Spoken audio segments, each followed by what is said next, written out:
What is going on, guys? It is Wrestlelamia here, back with another video. Join us now as we look at this week's edition of the Red Brand, as well as the wildest news stories and rumors you need to know, including Jey Uso got knocked out after Raw, a WWE title change goes down before Raw, released WWE name joining OnlyFans, BECKY getting married, a major WWE return incoming, the new Judgment Day member revealed, Ric Flair denies cancer claims, and much more. Be sure to subscribe and hit that notification bell for daily wrestling videos and follow us on Facebook for exclusive lists.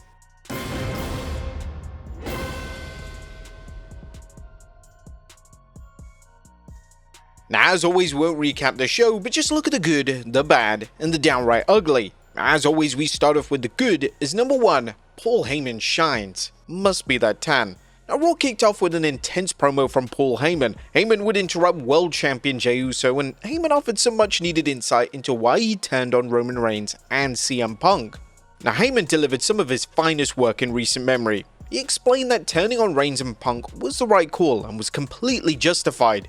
Both of his respective reasons were logical and easy to follow. This is the exact type of motivation that is lacking from the current John Cena heel turn. It's always appreciated when WWE explores the logic and reasoning for a heel turn to make sure that fans can follow it. Number 2, Jey Uso vs Seth Rollins. Following the opening promo between Jey Uso and Seth Rollins, it looked like WWE was shifting gears away from Jey vs Logan Paul to Jey vs Rollins. The two would collide for the world title in the main event slot of the show, and the match was one of Jey's greatest matches. Rollins once again brought the best out of Jey, and the match was a PLE quality match. Whilst we didn't get a clean finish, we did get a huge match in the main event of the show, which was badly needed. CM Punk also made his grand return to WWE television in the match itself. This was a nice surprise, as Punk had stated that he'd be missing another week of television, but evidently he was trying to keep his return under wraps. Number 3, Sheamus returns. Now at last, Sheamus is back on Raw. Fans have been wondering where on earth Sheamus has been, and now he's back in his babyface role. The former WWE champion received a huge reaction from the crowd, and hopefully we are back to having Sheamus showcased in featured matches each week on the Red Brand. Number 4, Promo Masterclasses. The two key matches for Backlash were actually given significant promo time on Raw. The Lyra Valkyria and Becky Lynch promo exchange was tremendous, and Valkyria managed to hold her own against Lynch, which is extremely hard to do. Additionally, the Gunther and Pat McAfee promo exchange was well executed, and both men managed to up the intensity ahead of their showdown at Backlash this coming weekend. Number 5, Rusev Crush.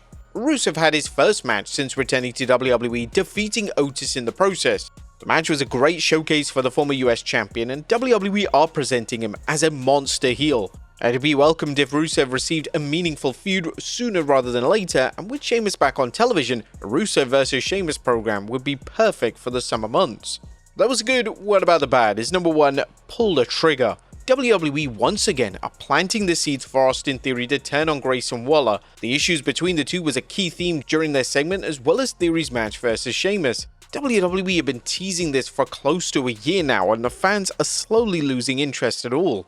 Either do it or don't. Number 2, 5-match PLE match card. One of the issues with the Triple H era is the obsession with 5 matches on a PLE card. There are so many matches that could be added to Backlash, such as Io Sky and Rhea Ripley versus Roxanne Perez and Julia, and these aren't even being built up on television. It's unclear if the 5-match format is a TKO call, however it would be welcome to see the feuds on TV make it onto the PLE match card for a definitive conclusive payoff. Number 3, where is Cena? Both John Cena and Randy Orton weren't present on the show last night, and this is disappointing, especially because this is the biggest match on the Backlash card this Saturday. While Cena's dates are limited, WWE could have easily had Orton on the show or even had the two engage in some pre-recorded content. It's just not on to have neither of them present on the go-home episode of Raw. There was nothing downright ugly on the show, as WWE did a solid job building up key matches for Backlash, and the only true low point was a lack of Cena and Randy Orton ahead of the PLE this weekend. What do you guys think of the Red Brand this week? Let us know in the comments down below. Now let's move on to the news.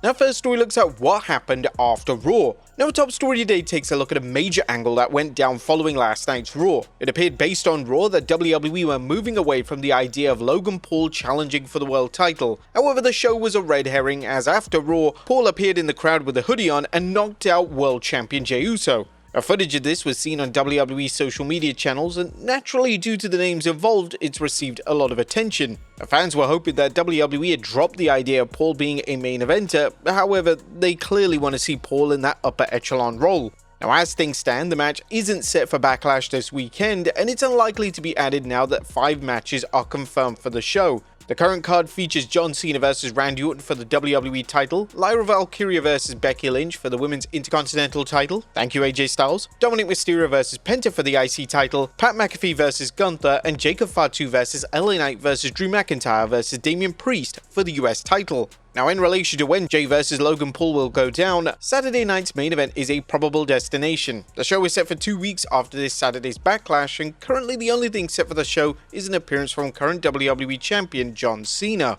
Next up, a WWE title change goes down before Raw. And the following news does contain a significant spoiler for the WWE Speed title, so if you're one of the 3 people that watch it, well, you might want to go to the next story.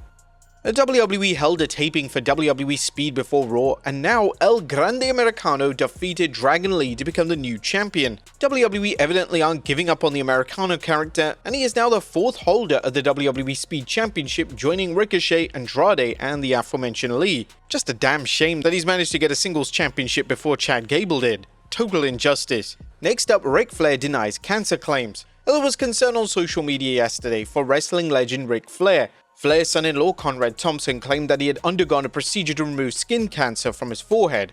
Flair has now directly addressed these claims on social media, and thankfully Flair claims that he doesn't have cancer and he hasn't had a procedure done. I'm sorry people have been misled by social media, but I don't have cancer of any kind. Thank you for your concerns and for everyone reaching out. I'm absolutely fine, and unfortunately, you'll have to live and put up with me for another 25 years.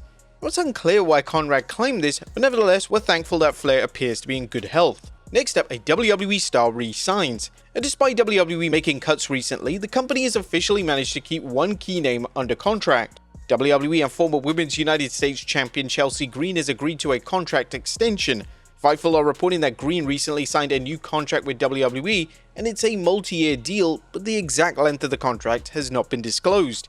Green has been a major standout since her WWE return, and some fans even claim that she's one of Triple H's best rehires. Next up, Becky Lynch addresses the Becky Hogan meme. Now, in recent months, WWE fans have coined the phrase Becky Hogan for Becky Lynch. This comes from the idea that Lynch politics herself into favorable positions. Lynch was asked directly on the Raw recap show what her thoughts on the meme were, and she didn't hold back. My face that's already been through hell. My nose isn't perfectly straight anymore, my shoulders popping out, I've got scars all over my arms. All of this from everything I've given to this industry. People go around and compare me to the scummiest person on earth after everything I've done for them.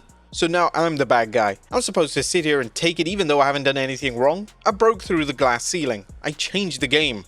Now, the comments have clearly hit a nerve, and comparing any talent to Hogan in 2025 just isn't right, so it's easy to see why this would upset the former women's champion.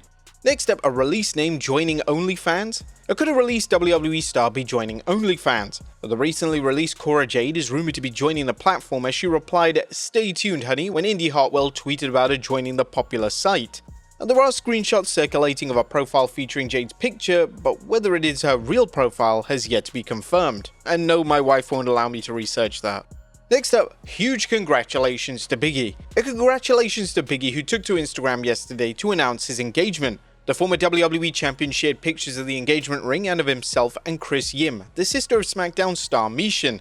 Tons of WWE talent, both past and present, were quick to share their warm messages, and it's evident that Big E is one of the most beloved pro wrestlers in recent memory, and we're wishing all the best for the couple. Next up is a major WWE return incoming. Could a significant WWE return be on the horizon? Brian Alvarez from the Wrestling Observer, WWE are interested in once again working with Ronda Rousey. Alvarez states that if Rousey returns, it could lead to WWE re-signing the recently released Shayna Baszler. WWE does still want to do something with Ronda Rousey. Shayna Baszler obviously retired Ronda Rousey, or at least her last match in WWE, so I cannot say that there's no chance we'll never see Shayna Baszler again. I cannot say we'll never see Shayna again, because if WWE makes a deal with Ronda, and Ronda wants Shayna back, she'll be back. Rousey's had 2 respective runs in WWE. Her initial run was well received, whilst her second run unfortunately failed to deliver, and ultimately left a lot to be desired. WWE bringing back Rousey after releasing so many women in the division would be a questionable move, but this is a 2025 WWE we're talking about, so anything is possible. And finally, has a new Judgment Day member been revealed? Now our final story today takes a look at a potential tease for a new member of the Judgment Day faction. On Raw last night, Finn Balor was caught at a distance talking to Roxanne Perez backstage. A WWE teasing that Perez could be a new addition to the group, and could this be a sign that Liv Morgan is getting set to exit the faction? Morgan is currently off WWE television filming a new movie, and her absence is likely to be the cause of dissension within the group in the coming weeks on Raw. But there you have it folks, our look at Raw as well as the wildest news stories and rumors you need to know. Be sure to leave your comments down below, and I'll see you next time with some more wrestling content.